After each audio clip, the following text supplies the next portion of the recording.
হরে কৃষ্ণ, হরি বল। আজ আমরা আগত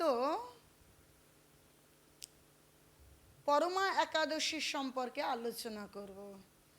জ্যৈষ্ঠ মাসের কৃষ্ণপক্ষের এটা পুরুষোত্তম মাসের অধিমাস বা মলমাসের দ্বিতীয় একাদশী। সেটা হচ্ছে পরম পবিত্র পরমা একাদশী ব্রত উপবাস। এই মহান ব্রত সম্বন্ধে আজ আমরা আলোচনা করব। পৃথিবীর সর্বত্র বিরাজমান প্রত্যেকটা মানুষের এই কলিযুগে একাদশী ব্রত করা কর্তব্য। যে যেখানে যেভাবেই থাকুন না কেন সকলেই একাদশী ব্রত করুন। পঞ্চশস্য বর্জনপূর্বক একাদশী পালন করুন। চাল, গম, ডাল, সরিষা আর যব এই পঞ্চশস্য বর্জন করে একাদশী উপবাস করুন।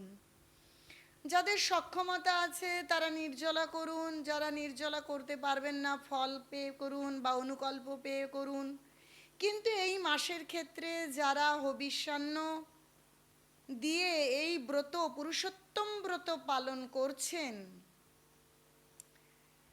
তারা নির্জলা বা জল খেয়ে বা সামান্য ফল পেয়ে করতে পারেন, কিন্তু সেক্ষেত্রে পরের দিন হবিষ্যান্ন দিয়েই পালন করতে হবে।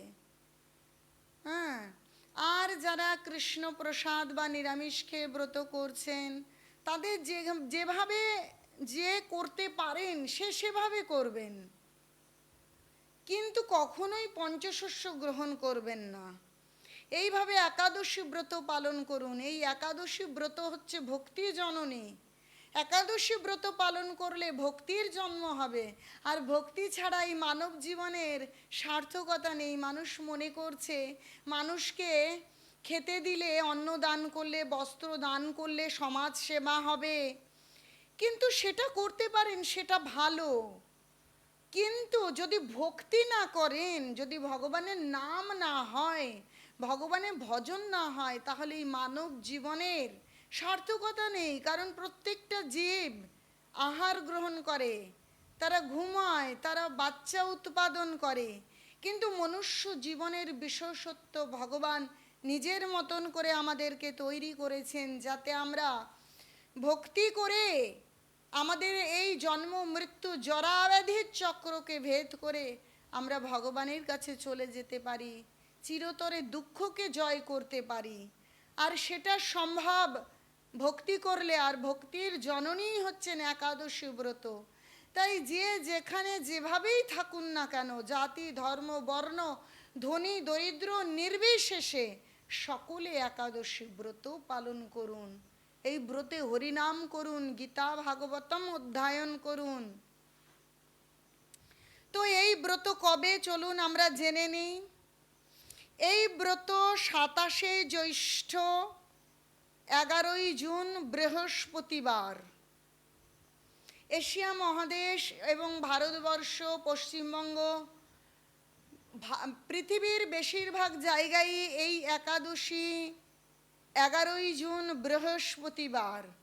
তাই সকলে 11ই জুন বৃহস্পতিবার একাদশী ব্রত পালন করুন। আর পালন করতে হবে পরের দিন 28শে জ্যৈষ্ঠ, 12ই জুন শুক্রবার দ্বাদশী। পালন হচ্ছে 4:49 থেকে সকাল 9:20 মধ্যে। যারা বাংলাদেশে আছেন, ভারতবর্ষ থেকে বাংলাদেশের সময় 30 মিনিট এগিয়ে, তারা 4:49 সঙ্গে 30 মিনিট যোগ করে তারপর থেকে, না 4:49 থেকে, কারণ বাংলাদেশের সময় 30 মিনিট আগে, কারণ ওখানে সূর্যোদয় 30 মিনিট আগে হয়, আমাদের থেকেও পূর্বে রয়েছে। তাই 30 মিনিট পূর্ব থেকেই পালন শুরু হয়ে যাবে। তাই যে যেখানে আছেন বৃহস্পতিবারে একাদশী ব্রত করুন আর শুক্রবারে পালন করুন। 4:49 থেকে 9:20 মধ্যে পালন করুন। পালন মানে হচ্ছে ওই সময়টার মধ্যে পঞ্চশস্য গ্রহণ পূর্বক উপবাস ভঙ্গ করতে হয়।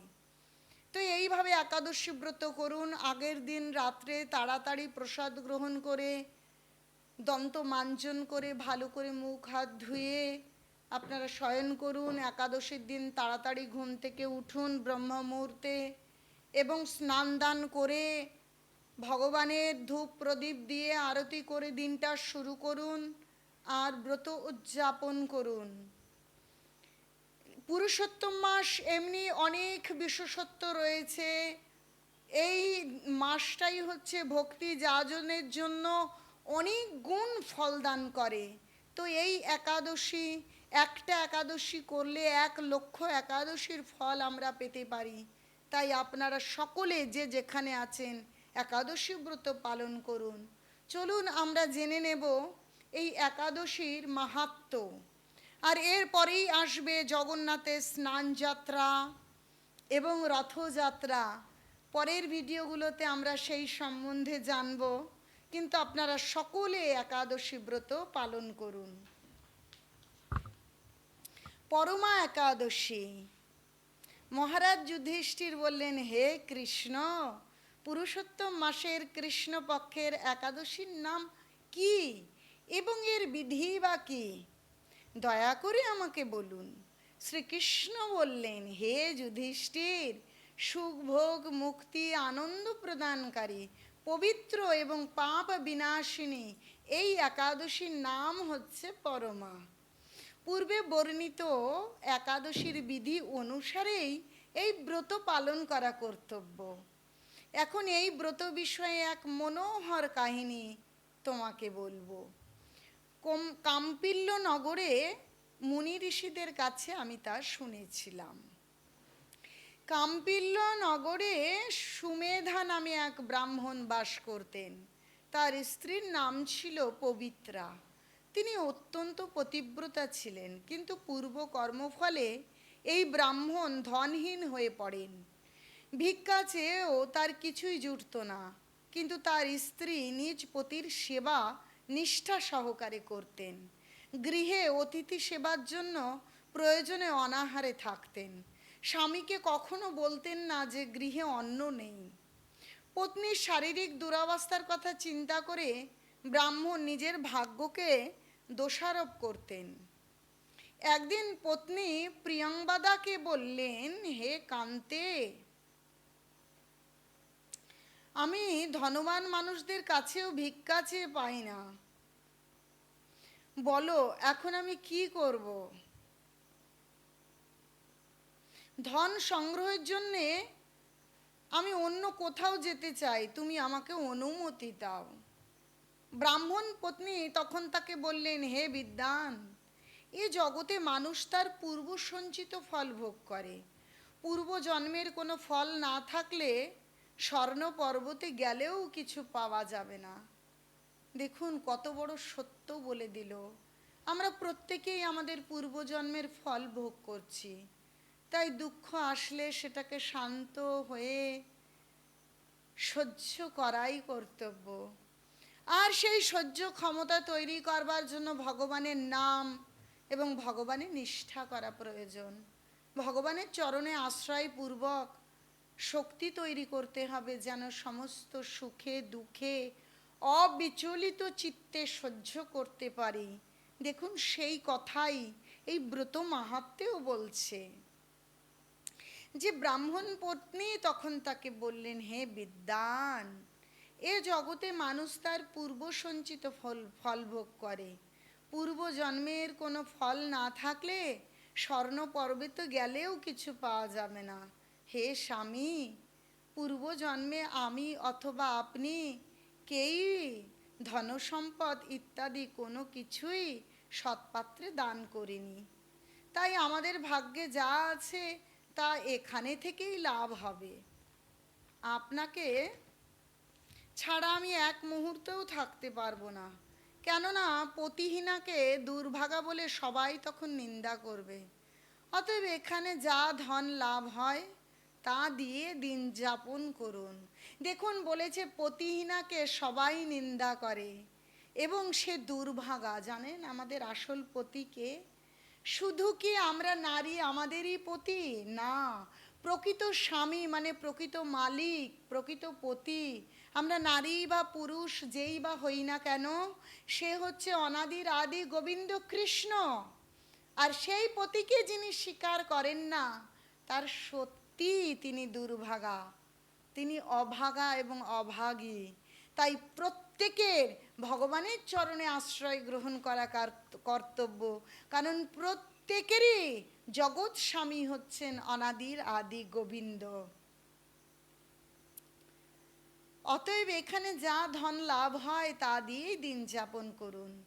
ওই বিচক্ষণ ব্রাহ্মণ পত্নীর কথা শুনে ওই নগরেই রইলেন। একদিন মুনিশ্রেষ্ঠ কৌণ্ডিল্য সেখানে এলেন। তাকে দেখে সুমেধা খুব খুশি হলেন। ব্রাহ্মণ সস্ত্রীক মুনিকে প্রণাম জানালেন, সুন্দর আসন দিয়ে তার পূজা করলেন। ওই দম্পতি আনন্দ সহকারে মুনিকে ভোজন করালেন। এরপর ব্রাহ্মণ পত্নী জিজ্ঞাসা করলেন, হে মুনিবর, কিভাবে দারিদ্রতা নাশ হয়? বিনা দানে কিভাবে ধন বিদ্যা স্ত্রী লাভ হয়? আমার স্বামী আমাকে এখানে রেখে ভিক্ষার জন্য দূর দেশে যেতে চান, কিন্তু আমি তাকে যেতে নিষেধ করেছি। এখন আমাদের ভাগ্যবশে এখানে আপনার শুভাগমন হয়েছে। আপনার কৃপায় আমাদের দারিদ্রতা অবশ্যই নাশ হবে। দারিদ্রতা বিনষ্ট হয় এমন কোনো ব্রত বা তপস্যার কথা আপনি কৃপা করে আমাদেরকে বলুন। এই কথা শুনে মুনিবর বললেন, হে সাধ্বী, পুরুষোত্তম মাসের কৃষ্ণপক্ষে পরমা নামে সর্বশ্রেষ্ঠা এক একাদশী আছে। এই তিথি ভগবানের অতীব প্রিয়তমা। এই ব্রত পালনে মানুষ অন্ন ধন সম্পদ আদি সব লাভ করে থাকে। এই সুন্দর ব্রত ধনপতি কুবের প্রথম করেছিলেন। রাজা হরিশ্চন্দ্র এই ব্রত পালনে স্ত্রী পুত্র এবং রাজ্য ফিরে পেয়েছিলেন। হে বিশালাক্ষী, এই জন্য তোমরাও এই ব্রত পালন করো। হে পাণ্ডব, কৌণ্ডিন্য মুনির উপদেশে পতিপত্নী উভয়ে একসঙ্গে বিধিমতো পুরুষোত্তম মাসের পরমা একাদশী ব্রত পালন করলেন। ব্রত সমাপনের পর রাজভবন থেকে এক রাজকুমার তাদের কাছে এলেন। ব্রহ্মার প্রেরণায় তিনি বহু ধন সম্পদ, নতুন গৃহ ও গাভী এই দম্পতিকে দান করলেন। এই দানের ফলে মৃত্যুর পর সেই রাজা বিষ্ণুলোক প্রাপ্ত হয়েছিলেন। এইভাবে পরমাব্রতের প্রভাবে ব্রাহ্মণ দম্পতির সকল দুঃখের অবসান হলো।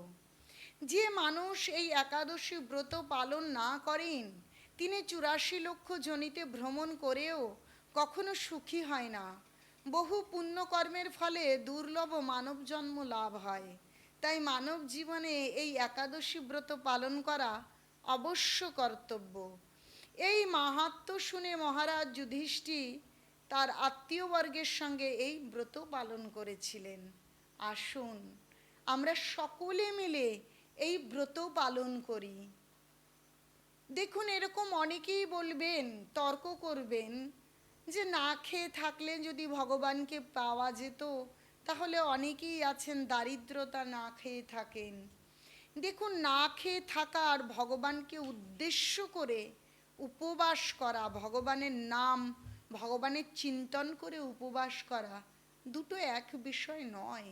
যারা দুর্ভাগ্যের কারণে খেতে পাচ্ছেন না, তারা খেতে পাচ্ছেন না বলে খাচ্ছেন না। আর যার সামনে খাবার আছে কিন্তু শাস্ত্রীয় বিধান, দেখুন এই যে এতক্ষণ যে মাহাত্ম্য আমরা পড়ে শুনলাম, এটা কিন্তু কোনো মানুষের লেখা নয়, এটা শাস্ত্রে উল্লিখিত বিষয়। তো শাস্ত্রের কথা এবং ভগবানের নির্দেশনা রয়েছে। তো ভগবানের নির্দেশে এই ব্রত পালন করা আর এমনি না খেয়ে থাকা মানুষ এক নয়। এই দিনটা উপবাস করলে আমাদের ইন্দ্রিয় সংযম হবে। যে খাদ্যবস্তু আছে ঘরে, কিন্তু শাস্ত্রের বিধান মানার জন্য, মহাজনদের বিধান মেনে ভক্তি যাজন করবার জন্য, একাদশী উপবাস করবার জন্য যে আমরা অন্ন ডাল রুটি গ্রহণ করব না, সেই জন্য আমাদের ইন্দ্রিয়ের সংযম হবে। কারণ জিহ্বা মন খেতে চাইলেও আমরা তাকে বলবো না, আজকে কিছুতেই আমরা ওই পঞ্চশস্য গ্রহণ করব না, হরিনাম হরি কথায় আমরা ব্রত উপবাস করব। তখন আমাদের এই মানব শরীরে জিহ্বা হচ্ছে সর্বশ্রেষ্ঠ ইন্দ্রিয়। তো জিহ্বাকে যখন আমরা এইভাবে সংযম করবার প্রচেষ্টা করব, তখন আমাদের সমস্ত ইন্দ্রিয় আস্তে আস্তে সংযম হবে। আর তখনই আমরা প্রকৃত ভগবানের নামে রুচি এবং নিষ্ঠা নিয়ে আসতে পারবো। আর এটা যুগ তো কলিযুগ, কলিযুগে নামই হচ্ছে ধর্ম। নিষ্ঠার সহিত রুচির সহিত যদি হরিনাম করতে পারি তবে জীবন ধন্য। কিন্তু এই নাম করবার জন্য কেউ তর্ক না করে, দেখুন কাজ ছাড়বার দরকার নেই, সংসার ছাড়বার দরকার নেই, যে যেখানে যে স্থিতিতে আছেন সেখানে থেকেই ভগবানের নাম করা যায়। আর নাম করলেই আমরা ভক্তির সাগরে নিমজ্জিত হয়েই মানব জীবনের সার্থকতা খুঁজে পাব। চলুন আমরা সকলে নামময় হই আর কলিযুগে শ্রেষ্ঠ ব্রত একাদশী ব্রত পালন করি। হরে কৃষ্ণ, হরি বল। আমার অনিচ্ছাকৃত ভুল ত্রুটি ক্ষমা করবেন এবং কৃপা আশীর্বাদ দান করবেন। হরে কৃষ্ণ, হরি বল।